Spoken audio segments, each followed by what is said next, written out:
I am Faisal Abbas. And I am Allan Makoba. We are here to present why the University of Corona needs a better information security management system in order to get ISO certification. Nowadays, a lot of information and research work is handled electronically and it is at stake if it is to be compromised.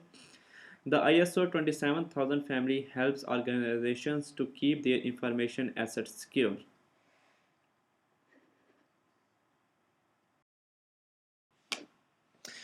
First, we will talk little about the background of the university. University is offering ID programs at undergraduate and postgraduate levels. A lot of research work is done in the university. Due to the quality of education, the demand for online ID courses is increasing every day. And also the number of IT students are increasing every year.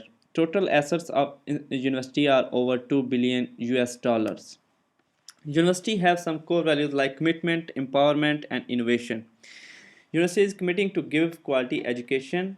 They are encouraging students to take initiative and give the best.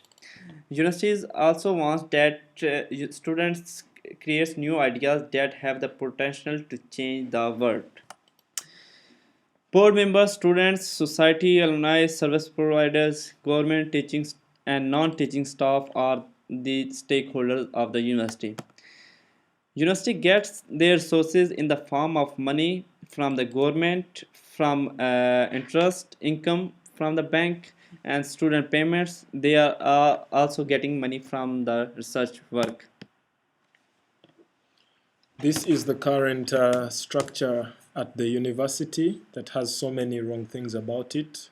It has 4 zones, Zone A, B, C, and D. And you find that the external parties are in the Zone A and the students, Zone B with the academic staff, finance and administration in the Zone C, and Zone D for the students. There have also been a few things that we have noticed that are being done wrong in the university, like a whole university that is teaching information technology lacking a qualified CISO, poor password policy where it has been indicated that passwords are changed after very long periods of time, the lack of encryption algorithms, lack of security controls in every department. All the NOC employees have access to all the systems. This is very wrong. And the fourth year students having root passwords to all the computers and machines. We propose to put up a network structure that looks like this. And as already known, the university has 2 internet service providers who provide internet to the university. So in case one is down, you can have a standby provider. And both ISPs are going to be connected to a single network to the university, which channels the information to an internal server, a central server that will handle most of the information and applications that are needed by almost all the departments. But furthermore, with a firewall and then also splitting down each of the zones with an independent server with independent applications that are needed for that specific zone. And within the switches, we will have configurations for firewalls where there will be no intrusion or interception from other departments, unless for those that are authorized, for example, the admin and the finance, but the rest, the external and students will not be able to access the other parts of the network. Offline backup that will be provided to help backup information without it being on the internet, as we know that is very dangerous.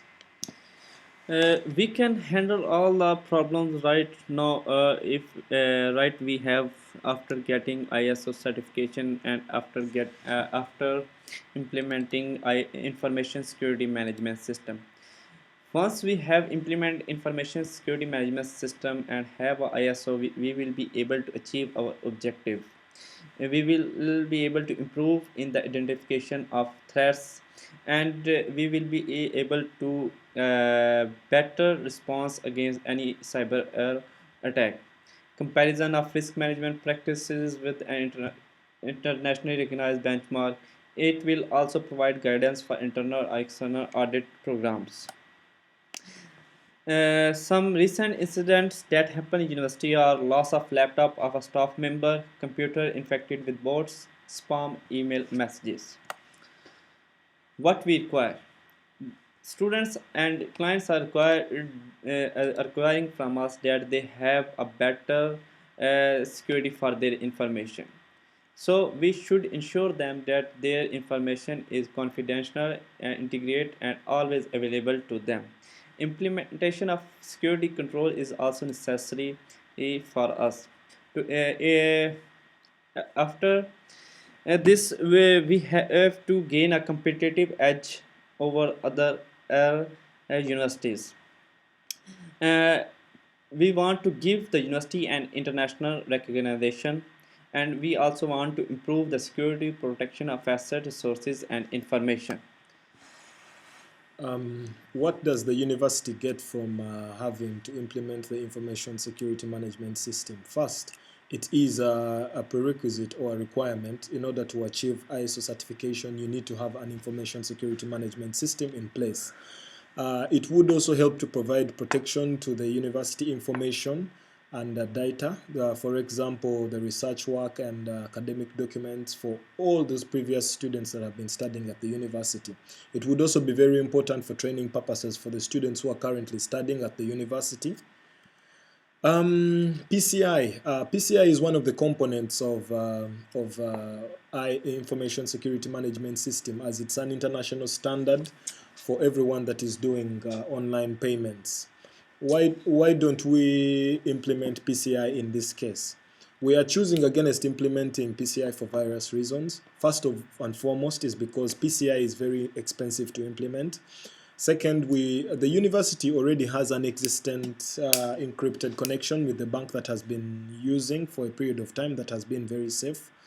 Third of all, outsourcing the card protection and information to the bank would help shifting the burden and the risk of cost and the cost of protection of the customer's information. So in case of any tragedy, the bank would be held liable and not the university. We're also trying to consider this our risk tolerance and appetite to help us achieve our strategic plans. What do we benefit from being ISO certified? It increases, as we have already spoken about this, it increases our competitive advantage with the other universities that we are with in the same market.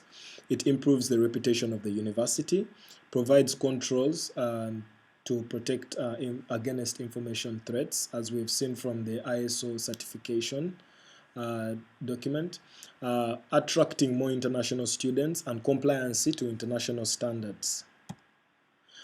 Business interruption insurance. Every institution, every organization needs to have a form of insurance that helps to protect it from the times when the business is not functional. Business interruption insurance can, in layman's language, be described as that form of insurance that the organization can have during the times when they are not making money. This kind of insurance covers the incomes that would have come when the business is non-functional. Some risks cannot be dealt with due to the unexpected nature. For example, floods, fires, storms, and earthquakes. So this is the reason why the university would need to purchase an insurance of this sort. Here is a breakdown of the costs that we might have to implement in the process of trying to get an information security management system and in the future ISO certified. We need to purchase IT equipment for about 40,000 US dollars. Insurance, that is the business insurance, business continuity insurance, that is 75,000. We need to pay for ISO certification, a certain amount. Training of staff, we estimate this to be about 20,000 because the staff that are going to work with the system need to know how to use it. And then we also need to clearly stipulate explicitly the salaries of the ISO team that are going to help in implementing the work at the university. We do a cost-benefit analysis, and when you look at this graph, it shows the darker blue, the first row, it shows the number of the amount that is incurred by the university in protection, and the last one will show you how much the institutions lose in various attacks, how much money you lose in business in various attacks. So you look at it at a total of 1,365,000 is just a little fraction of the overall budget that the university has every year. We could give an example of the University of Miami that suffered a security breach in the year 2001, where hackers hacked into the system and took all the information from their servers, and they had to pay them for each file. And imagine if a university had about 3 million students, and those that had even studied before, they had to pay a specific amount of money for each of these, so which becomes very expensive in the long run. What are the benefits? What would we benefit from this? Investment in good security system may seem costly from the start, but it pays dividends in the long run, as we have seen from the previous example. In order to implement information security management system, we need some support from the university. We need a designated security officer. We need also enough money to spend on this task. We need policies and procedures. We need organization security awareness, and every member of the university should have awareness about the security and what the rules they have to follow in order to keep our information secure. Regulatory standards, compliance, and also the university have to often offer security workshops to their employees. Conclusion is this, from all this presentation, is that information security management system is a systematic approach which helps in managing sensitive company information so that it remains secure. It includes people's processes and IT system by applying a risk management process so that all the information asset keep secure. Thank you very much, and we are looking forward to your approval. So it's a